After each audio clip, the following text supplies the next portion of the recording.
સૌથી પહેલા ચિરાગ મને એ કહો કે એનર્જી ડોનેશન કેમ્પ એ કરવા પાછળનું રીઝન શું હતું?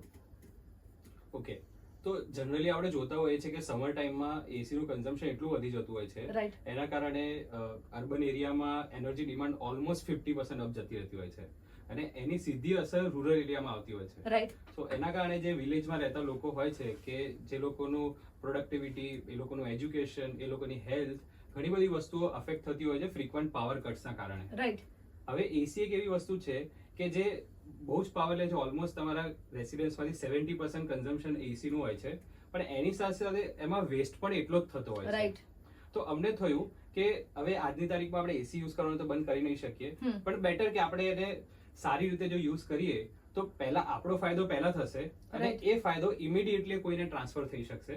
તો એમાંથી અમને વિચાર આવ્યો કે ચલો આપણે એનર્જી ડોનેશન કેમ્પ કરીએ કે જેના કારણે આપણે બેઝિક ટિપ્સ આપી શકીએ કે જેનાથી લોકો એમનું પોતાનું એનર્જી સેવ કરી શકે. Right, right. ઇનફેક્ટ સી દરેક ઘરમાં બૂમો પડતી હોય છે, મમ્મીઓ ઘાટા પાડતી જ હોય કે ખબર નથી પડતી, એસી ચાલુ રાખીને રૂમની બહાર આવે છે અને પછી કલાકોના કલાકો એસી ચાલુ હોય છે રૂમમાં, બારણા ખુલ્લા હોય છે, બારીઓ ખુલ્લી હોય છે.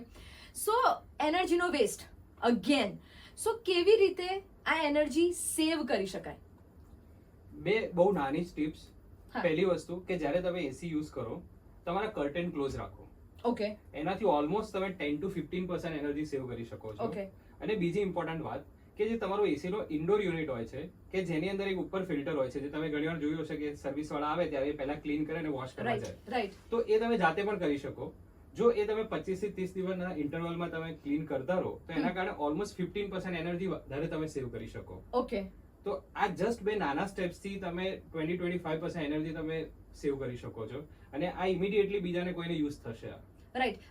જ્યારે એસીની વાત થતી હોય, એનર્જીની વાત થતી હોય, ત્યારે સૌથી મોટો પ્રશ્ન આવે ઇલેક્ટ્રિસિટીનું બિલ, જે યુઝ્યુઅલી ઉનાળામાં ઓલમોસ્ટ 4 આંકડામાં તો આમ ચપટીમાં પહોંચી જતું હોય છે. સાચી વાત. રાઈટ. અને ગુજરાતીનો સૌથી મોટો પ્રશ્ન એ હોય કે પૈસે કેસે બચાય. હા. રાઈટ. સો એના વિશે આપ કંઈ કહેવા માંગશો કે ભાઈ એવી કોઈ અમુક ટિપ્સ જેના કારણે ઓફકોર્સ પૈસા તો બચી જ શકે, ઇલેક્ટ્રિસિટીનું બિલ પણ ઓછું આવે જેના કારણે, અને એનર્જી પણ સેવ થઈ શકે. અને આઈ એમ શ્યોર તમારા ઘરમાં પણ એ બૂમો પડતી જ હશે કે એસી ચાલુ રાખીને જાઓ છો, આમ પડે છે કે નહીં? આમ ડેફિનેટલી, કેમ નહીં. સો એસી માં છે ને એક બીજો મોટો પ્રોબ્લેમ હોય છે રાતના સમયે. જ્યારે આપણે I સુઈ know. જઈએ ને હા. તો ત્યારે સાયન્સ એવું કહે છે કે તમારે ટેમ્પરેચર કોન્સ્ટન્ટ ના રાખવું જોઈએ. ઓકે. તો એના કારણે મેં જોયું છે કે લોકો રિમોટ કંટ્રોલ સાથે રાત્રે ઊંઘમાં રમતા હોય છે. હું આઈ એમ ધ વન. ઓલમોસ્ટ બધા જોડે આ પ્રોબ્લેમ થતો હોય છે. હા.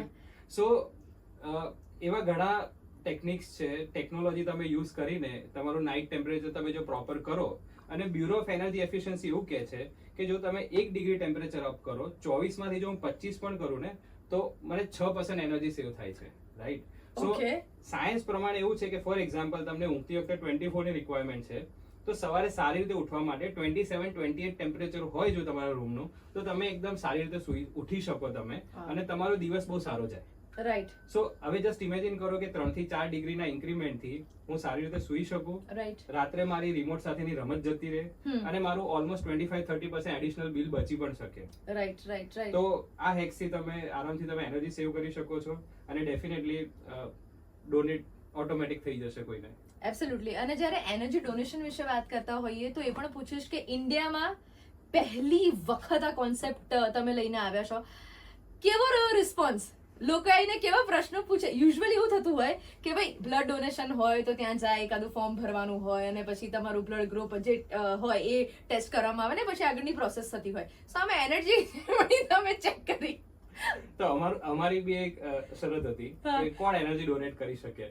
ઓકે, તો જે એસી યુઝર હોય એ જ ખાલી એનર્જી ડોનેટ કરી શકે, ઓકે, કેમ કે સૌથી મોટો પોર્શન જ એસી માં જતો હોય છે. Right. તો ત્યાંથી અમે શરૂઆત કરી અને પછી લોકોને એ જ સમજાવ્યું કે તમારું એનર્જી ડોનેશન જે છે, જસ્ટ ઇમેજિન કે મેં 25-30% એનર્જી સેવિંગ ની વાત કરી, which is equivalent two 3 to 4 units of energy. હા, હવે જ્યારે હું 3 થી 4 યુનિટ એનર્જીની વાત કરું છું, એ પ્રોડ્યુસ કરવા માટે 2.5 kg કાર્બન ડાયોક્સાઇડ પ્રોડ્યુસ થતો હોય છે, કેમ કે ઇન્ડિયામાં ઓલમોસ્ટ 70% એનર્જી ફોસિલ ફ્યુઅલથી હજુ પણ કોલથી પ્રોડ્યુસ થાય છે. રાઈટ.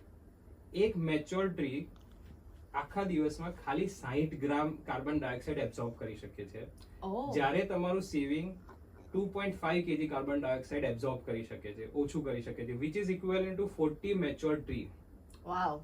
સો તમે આરામથી ઊંઘો, ટેમ્પરેચર પ્રોપર કરો, અને જે આગળ મેં હેક્સ બતાવી તમને કે તમે ક્લીન કરો તમારા ફિલ્ટર્સ, તમે કર્ટેન બંધ કરો, તો Right. આના કારણે ઓલમોસ્ટ તમે આ એનર્જી 10 થી 15 લોકોને યુઝફુલ કરી શકો, તમે પણ શાંતિથી સૂઈ શકો અને જે ગામમાં લોકો છે એ લોકો પણ શાંતિથી સૂઈ શકે. અને એ જ અમારો મોટિવ હતો કે રિસ્પોન્સિબલી વસ્તુઓને આપણે યુઝ કરીએ Right. અને એ બીજાને નુકસાન ના થાય એનું ધ્યાન રાખીએ. એબ્સોલ્યુટલી, આઈ એમ શ્યોર કે કેમ્પનો રિસ્પોન્સ ખૂબ સારો આવ્યો હશે અને આઈ જસ્ટ વિશ કે આવનારા વર્ષોમાં આપ આવા જ વધુ કેમ્પ કરો, જેથી અત્યારની જે જનરેશન છે, આવનારી જે પેઢી છે, એને એનર્જી સેવ કરવી કેટલી મહત્વની છે એ વિશે સમજાય. અને હવે જે પ્રમાણે વર્લ્ડ ગ્લોબલ વોર્મિંગ તરફ આગળ વધી રહ્યો છે, ત્યારે આ વિષય પર ચર્ચા થવી ખૂબ જ ઇમ્પોર્ટન્ટ છે. બાળકને એ વિષયનું જ્ઞાન આપવું પણ ખૂબ જ ઇમ્પોર્ટન્ટ છે. Definitely. લાસ્ટલી આપને પૂછવા માંગીશ કે અત્યારની જે પરિસ્થિતિ છે ગ્લોબલ વોર્મિંગ, જેના વિશે અત્યારે દરેક જગ્યાએ ચર્ચા થઈ રહી છે, આ વર્ષની ગરમી 45 ડિગ્રી 46 ડિગ્રી, અને એવું કહેવાય છે કે આવતા વર્ષે આનાથી વધારે ગરમી કદાચ પડી શકે છે, તો શું કહેવું છે તમારું? સો અત્યાર સુધી અમે જોયું હતું કે લોકો વાત કરતા હતા ગ્લોબલ વોર્મિંગ વિશે, પણ આ વર્ષે બધાએ અનુભવ્યું છે એક્ઝેક્ટલી. કમોસમી વરસાદ, જેના કારણે ક્રોપનું નુકસાન, અને પછી એ ફૂલ સાયકલ કે એના કારણે મોંઘવારી બધી જ જગ્યાએ વધી જતી હોય True. છે. This is one of the smallest example. Right, તો આવી ઘણી બધી વસ્તુઓ અફેક્ટ કરશે આગળ જતા, જો આજે આપણે કંટ્રોલ ના કર્યો તો. Right, absolutely. અને મને લાગે છે કદાચ આ સબ્જેક્ટ બાળક જ્યારે નાનું હોય ત્યારથી જ એને જો શીખવાડવામાં આવશે, તો Definitely. જ્યાં સુધી બાળક એક ટીનેજમાં આવે ત્યાં સુધી પ્રોપર સમજી ગયું હશે. Definitely. And Chirag, thank you so much કે તમે આ અમેઝિંગ કેમ્પ કર્યો, અને થેન્ક યુ સો મચ આપનો સમય આપવા માટે, ઇન્ટરવ્યુ આપવા માટે. Thank you so much. Thank you.